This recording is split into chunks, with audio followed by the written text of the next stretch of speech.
Don't the street lights look pretty late at night? The camera's not doing a very good job of catching them, but you can see all of these roads just stretching out, all lit up by lights. And it makes me think of that Bible verse that the word of the Lord is a light to our feet and a lamp to our path. And my mum's really smart, because she says, sometimes it's a light to your path, like the street lights out there. They really light up the whole path. And sometimes it's just a lamp to your feet, which means you can only see the next step you're supposed to take. And you go through stages in life where you know exactly where you're going, and it's like a long stretch of path, and it's really clear what you're meant to do.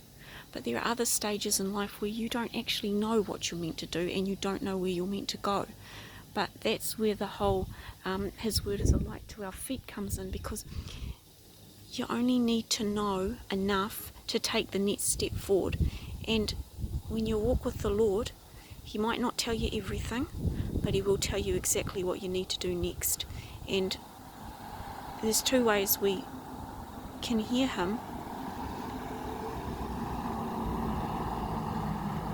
One is regularly reading the Bible, so you know what He sounds like, because He's not the only spirit that can speak, but He is the only spirit we want to take guidance from.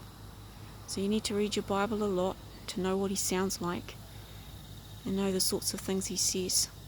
And then the second way He speaks is through circumstances.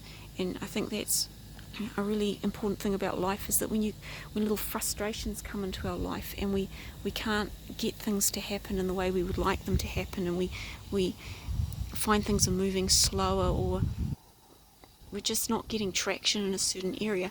Sometimes in life you do need to be really persistent and just keep bashing away at things. But sometimes you also need to be really sensitive and realize that the frustration is it's a guidance from God. And if you're not having any success going to the right, then maybe try going to the left, because sometimes that's the aspect of Him guiding our feet. So as we go through life, let us have confidence that He is with us, and He has promised He will never leave us, and He has promised He will always be a source of light. And whether that light pours down the street and we can see right to the end of it, or there's just enough light to put your foot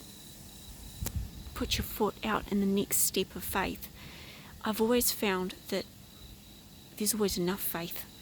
And I suppose that's why I trust Him. And I think anyone who tries to trust Him finds out that He is trustworthy. So just be confident, read your Bible, and be sensitive to your circumstances, and you will hear the voice of God, and you will know His light in your life.